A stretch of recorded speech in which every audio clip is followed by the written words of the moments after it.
Good morning, you guys. Hopefully, you all are doing well.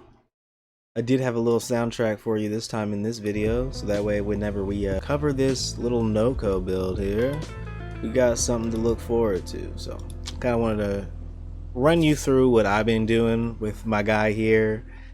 Everyone has been doing a little bit of everything. I have yet to helmet the reroute. I actually enjoy it. There are many things you could put here that fit your play style, but I'll get to that. I'll get that in the beginning. So starting off, let's just go over the abilities. Starting off with the passive. Upon receiving fatal damage, Noko reverts to his sprawling form and his active mushrooms will glow, reviving Noko when touched. Orbs spawn will grant a speed boost but not healing. If a glowing mushroom is not reached in time, Noko will automatically use a self-revive. Pretty good. Pretty much if you have your mushroom, or what some would call it a checkpoint, down, you will be alive forever. And you get a few moments of invulnerability as well while you are, or after you have revived. So just keep doing that. If you're in a tough area, you can eventually make it out if you can spawn a mushroom or two, or you can get into your sprawling form in time. But you should be able to do that since you're invulnerable, right? The first ability is Stink Brain. You throw a mushroom that periodically sheds poisonous spores, inflicting viral damage and status effect upon nearby enemies while also lulling them to sleep. So a good CC ability that applies viral damage as well. Allows you melee folk to get some finishers out there, and I really enjoy this ability, not gonna lie. Just put it down there, instantly can stop any enemies kind of from attacking you. Probably not Eximus, but it's a pretty solid CC. Gets you around. You can also use it to jump and use it for mobility. Same with the Bright Bonnet. You can use this one for mobility as well, since you can kind of hop on them, forcing it to trigger again, because every time you jump on the mushroom, it triggers the effect, from what I've been able to see and test. But the Bright Bonnet, this is also his helmet ability. You release a rejuvenating mushroom that emits a radial pulse, giving Noko and his allies energy and applying a buff to ability strength that lasts for a short time. For me here, looks like my strength is at 71%. It was a little higher. I was like, wonder what I did. Let's see, appearance. So did we get nerfed? Did we get nerfed?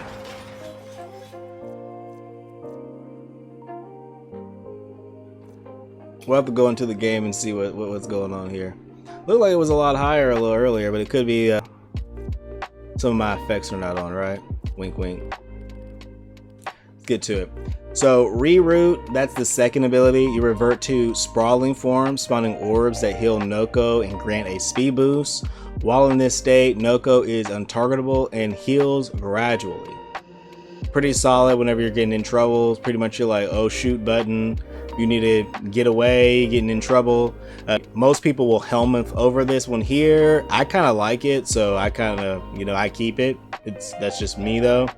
If I were to helmet it, I would put Roar or Nourish there. I'd put I think Korra's helmet ability that groups them together, just because being able to group them together helps out a lot. So I would, if you need something like that, if you don't have the Cyatid or you don't want to run Nautilus, which I'm not, you'd probably be good. I've been thinking about helmeting over it with that ability, so that way I can kind of keep them grouped. I might get farm for the Araxia's weapon to help with the grouping, since I am using Mecha Empowered. So I'm using the Pharaoh Predicite for this build here. The fourth ability is Spore Spring. You unleash a chaotic ballistic mushroom that seeks enemies and bounces explosively off whatever it touches. Contact with any of Noko's mushrooms invigorate them, doubling their pulse rate. The damage and radius is pretty good. Everything scales out pretty much off range and strength, and your duration helps with how long your mushrooms stay alive, as well as how long you stay in reroute. But I try to put points into strength and range. This is what I've been using so far with Noko to make sure I can get everything in there. mecha empowered just for the statuses.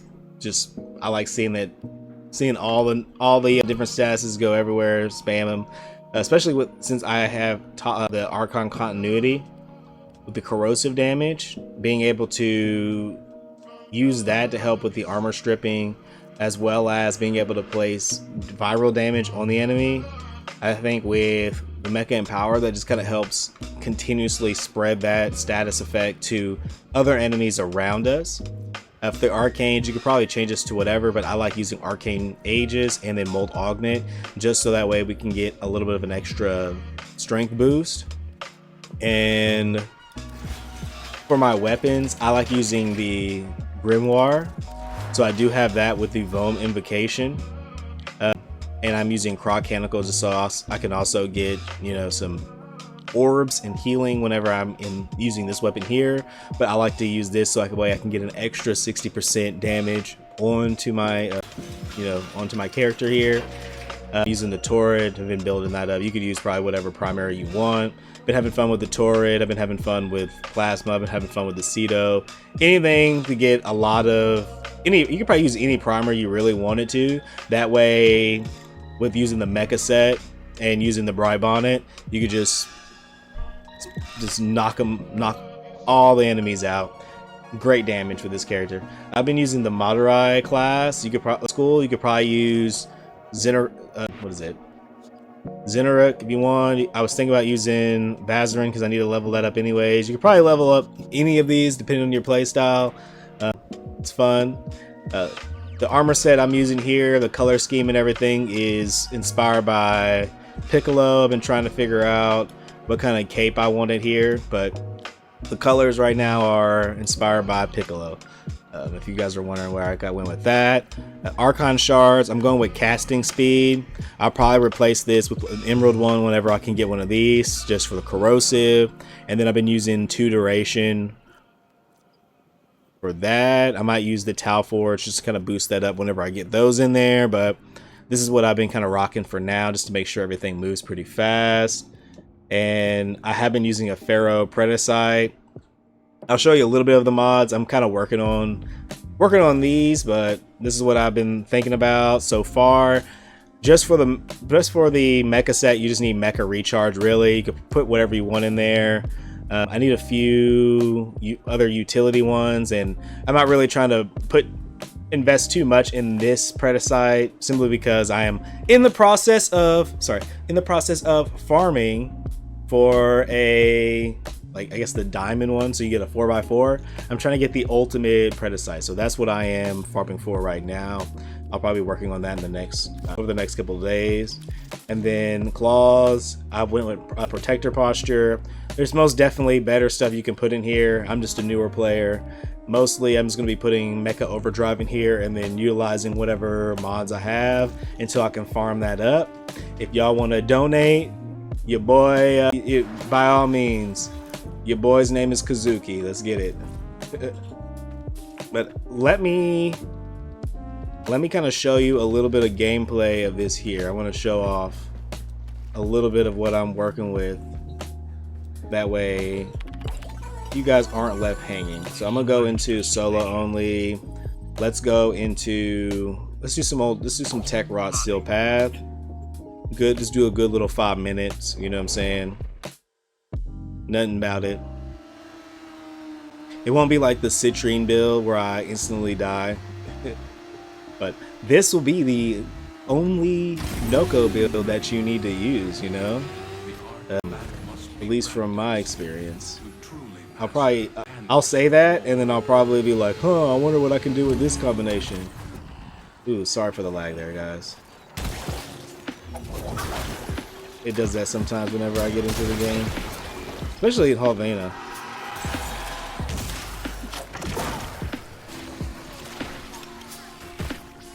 Let's play hopscotch. Now I don't have to do anything. Now I think I have full energy. We can just make our way over here. Yeah, it normally crashes out whenever we get to we're in the beginning of the game. Whenever I get further into the tile set, that's when it's like, hey, I can be a little bit more optimized. Yeah. We'll just go ahead and turn into this little guy right here. Walk into the little orbs to help you move faster. It's like a little mini game. But yeah, most of them didn't even see me. Kind of just walk around, do whatever you want. I really enjoy that, especially for someone like me who can get kind of busy or isn't paying attention. Kind of helps out a little bit. But I say always put your little guy right here down, the mana one down, or the energy one down, just because even if you're not really even trying to do too much damage, you can kind of just and do that. Just kind of chill, you know what I'm saying? Steel path is pretty easy. You don't really have to worry about too much. You can just keep playing around. We put an attack mushroom down, so you can put 4 attack mushrooms down. See, I have 3, and then you can put 2 energy mushrooms, and then you just kind of just chill, you know. So I can just stay right here. Oh, I need to go over here and protect this one. I forgot about that. So I normally just put a energy mushroom down wherever I'm going to be at. That way, if you know, I don't want to accidentally run out of energy when I'm fighting. But as you can see, you don't really need it. And then I can always convert to my grimoire if I'm like, oh, I need more energy. Let's see. I'll just use that. Let me turn it. I need to save this. Come on, break. There we go. Oh, we don't have enough. I didn't want to die.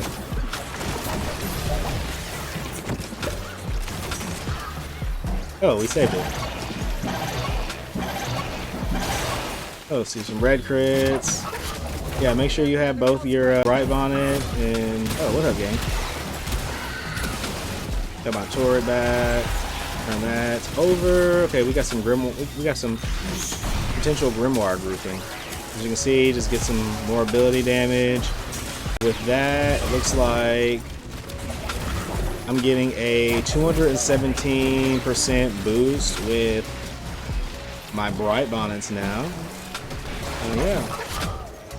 So I can just kind of chill, you know. You don't really have to do too much. This is my build. Just maybe we could go to a harder area, but this seems chill enough for me, you know. Like I don't have too much of an issue playing anything in Steel Path so far with Noko. With this build, I feel really safe. I do run the auger mods with Noko just so that way I can get some shield boosts and all that jazz. So let me do this. There we go. Yo, don't die. Oh, nice. Bright bonnet, I guess. Or I guess what happened here? Did the? I wonder if my 4 bounced off the little energy thing and allowed it to break, because I didn't shoot it at all. And I don't know if my pet shot it. But as you can see, you can kind of you can be extremely active. You can shoot a lot if you want. You don't really even have to use your abilities. No, a lot of people were using invisibility, being the invisible mushroom man, which that totally works if you want to do that. I wasn't really trying to do all that, but you could. Pretty chill, see? And then you can put probably put whatever on your weapon, that way you can get more status effects. That's what I say, if you use a primer, use something like a Ceto. Oh, let's see, we got Misery here. And then you just kind of, you can probably go here. You can see if it take them out. Boom. See? You don't have to do anything. Alright, let's get out of here. That was 5 minutes of showing you guys how this Noko build works. I probably did a little bit of rambling, just kind of chit-chatting with y'all, but this is what I've been doing with my Noko build, man. I really enjoy it. It's a lot of fun, you know? Like, I just go in, put a couple of Shrimmer boys down, and then just do his work. And then my predecessor, he does his thing. He adds his stats effects on him. He does a little, you know, he does a little magnet, he does a little radiant. You know, I need to get electric and all that for him, and he'll really be doing something. But yeah, that's it. This is Noko. This is the only Noko build you need. And getting the Predacite is actually pretty easy. If you can or a Kubro even. You just need a Kubro. The mech mods you can get on Venus, but yeah, this build's pretty chill. I enjoy it.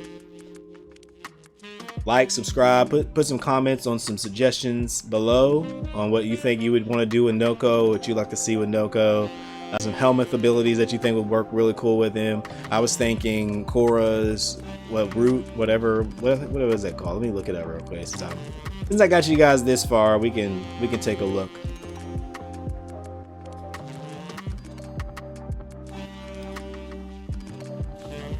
What do we have? Yeah, Ensnare. So if I had Korra's Ensnare, or I was thinking Mag's Pool. I think that'd be pretty cool. Like, pull them in and then you know what I'm saying? Pull them in and do a whole bunch of stuff like that. But being able to ensnare them would be really cool as well. So I've been thinking about that. We'll probably play around with it on stream. That way we can have a full range of ideas on what to do with Noko. I'm probably gonna try to be in Noko. I think I want to make this guy my main. For sure, just because I really like him. I think he's really fun to play. He's definitely, if you can get through the new war, and you're a newer player, one to take on the Steel Path, I think this would be good. But yeah, I'm currently rocking what I call the Piccolo set. I'll probably make a video about that right now. I went with the Dante animation because I think that felt really clean for him, just because of how he stands. I feel like this is something that Piccolo would be doing. Looking for aura farming. So let me actually take a picture of this right here. Oh, let me wait. We gotta use this right here for the thumbnail. Y'all are gonna be a part of this. Boom, right here. Oh, hold on. Oh! If I can do it right. There we go. I'm using Omachi.